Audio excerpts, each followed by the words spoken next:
Pessoal, quero tentar chegar até a aula 8 hoje, mas ainda não terminamos a aula 7. Eu lembro no finalzinho da última aula de Física B que a gente estava falando de atrito. Quero revisar alguns detalhes importantes sobre atrito. Foi no final da aula que eu falei isso, não custa a gente revisar. Nós sabemos que no formulário de uma prova de vestibular a gente só encontra essa fórmula de atrito. Ó. A gente só encontra isso aí sobre atrito. FAT, força de atrito, igual a μ, que é o coeficiente de atrito e está relacionado com os materiais e os acabamentos superficiais das superfícies em contato. Faz todo sentido, né? Quando tu encosta no quadro e na parede, tu sente que é diferente a maneira como a tua mão se arrasta com esse material. Isso é representado pelo coeficiente de atrito. E o N, que é a força normal. Essa força normal é a força que a superfície faz no corpo. Portanto, que o corpo faz na superfície, devido à terceira lei de Newton. No caso de o cara estar na horizontal, o peso e a normal são iguais. No plano inclinado ainda não estudamos. E se eu estiver em contato com a parede, por exemplo, fazendo isso aqui, ó, aí a força normal não é o meu peso, né? É a força que eu estou empurrando o quadro, nesse caso. O importante é o cara saber que na hora de calcular o coeficiente de atrito, na prática, ou o cara calcula uma força de atrito estática, usando o μ estático, e nesse caso ele está calculando a força máxima.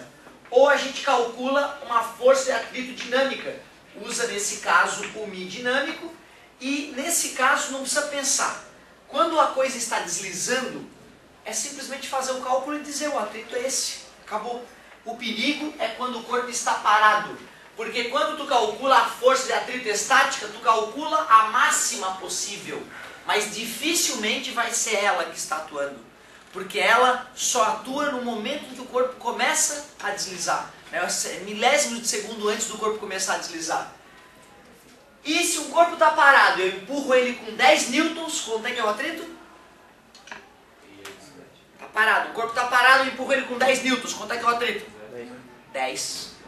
Para poder anular a força que eu fiz, lembra? Esse é o segredo maior do atrito. Está parado, empurro com 20, quanto é que é o atrito? 20. Claro, tem que anular a força que eu estou fazendo, certo? Aí tu calculou a máxima, deu 100. Aí o cara pergunta, empurrando o corpo com 70 newtons ele anda? Não. Qual é o atrito? 70. A galera vai lá e bota 100 porque calculou 100, entendeu? Certo? É esse que tem que te vacinar quanto a isso. 99 anda? Atrito? 100 anda? Não, e o atrito é 100. É só estar quase, cara, soltar um punzinho ou... Tchim, começa a deslizar. E aí o atrito cai. O atrito cai para o valor do atrito dinâmico. Beleza? É zero? Como? Ou tem que calcular? Aí não, aí tu calcula. Esse aqui deu 100, por exemplo, a tendência desse é dar um pouco abaixo, sei lá, 80. E por isso é que é bonito, o cara na prova fala, dá os dados todos, tu calculou, e ele fala, se o corpo está parado e é empurrado com uma força de 90, ele anda, então o cara tem que lembrar, né? Não vai andar, isso aqui é só depois que está deslizando, certo? Então não vai andar porque tem que superar essa e o atrito é 90 naquela hora. É isso aí mesmo. É bem esse tipo de raciocínio que precisa. Certo? E empurrei com 110.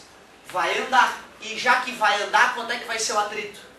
Só 80 o atrito, porque o atrito passa a ser o dinâmico. Uma outra questão teórica que pode aparecer é que o μ estático é sempre maior que o μ dinâmico. É aquela história de tu, para botar um corpo em movimento, tem que fazer um puta de um esforço, né? Depois que ele começa a deslizar, tu precisa fazer menos esforço para manter o deslizamento, né? É muito comum, quando a gente vai trocar a posição dos móveis em casa, né? A gente sentir isso na pele.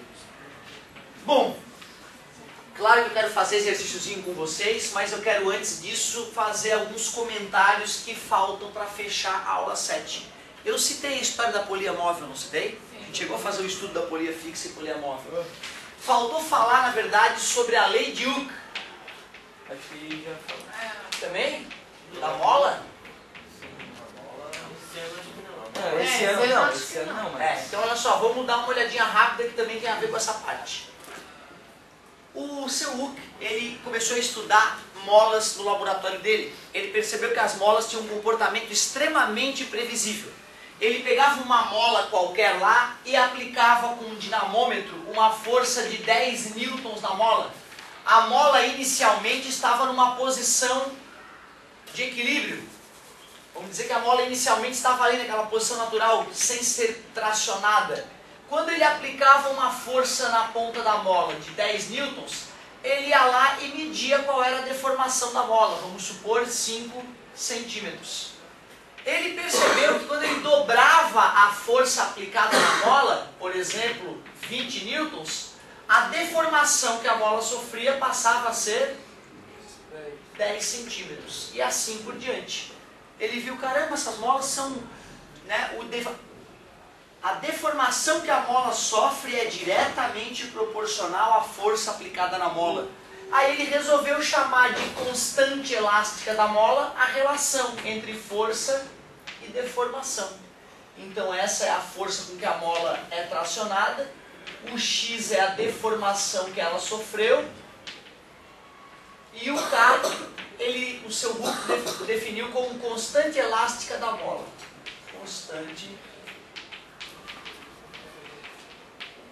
elástica da mola. Só que essa fórmula nessa posição fica muito feia. Não, muito feia. Nós vamos pegar o x que está dividindo, passa para lá multiplicando e trocando de lado F igual a K vezes x, conhecida como lei de Hooke. Bem simples, né? Uma das equações mais simples que pode aparecer em nossas vidas. 3 variáveis e, né, um pontinho de multiplicação entre duas delas, está multiplicando, passa dividindo, é o máximo que tu vai fazer. Na apostila ele bota o sinal de menos aí. Isso, ele faz as duas, né? Exatamente, é isso que eu ia falar agora. Pessoal, dá uma olhada. Se eu for, eu ainda vou fazer pior que a apostila, Primeiro eu só fiz a relação escalar entre as grandezas, né? Eu só falei que quanto maior a força, maior vai ser o x. 3 vezes maior a força, 3 vezes maior o x. E tem um K que relaciona isso, que tem a ver com a mola. Uma mola de caminhão, putz, o K é super alto. Né? Para poder deformar ela 1 milímetro, tem que fazer uma imensa de uma força. Uma mola de lapiseira, aquela, o K é ridículo, né? Qualquer apertadinha já deforma razoavelmente bastante a mola. Beleza? Tranquilo? Só que aí vamos pensar vetorialmente agora? Vamos pensar vetorialmente? Quando eu faço força para lá, a mola vai para onde? Para lá. Quando eu faço força para lá, a mola vai para lá. Se eu for fazer uma equação vetorial que relaciona a força que eu faço na mola, ficaria assim, ó. Força que eu faço na mola é o K da mola vezes a deformação. Esses vetores não vão para o mesmo lado? Então o sinal deles é igual, ficaria assim. Mas o Hooke, nessa ideia, o Hooke ele não quer representar a força que ele faz na mola, ele quer representar a força que a mola está aplicando. Quando eu puxo a mola para lá, para onde que ela me puxa? Ela me puxa para cá. A mola faz força para lá quando ela é deformada para o outro lado.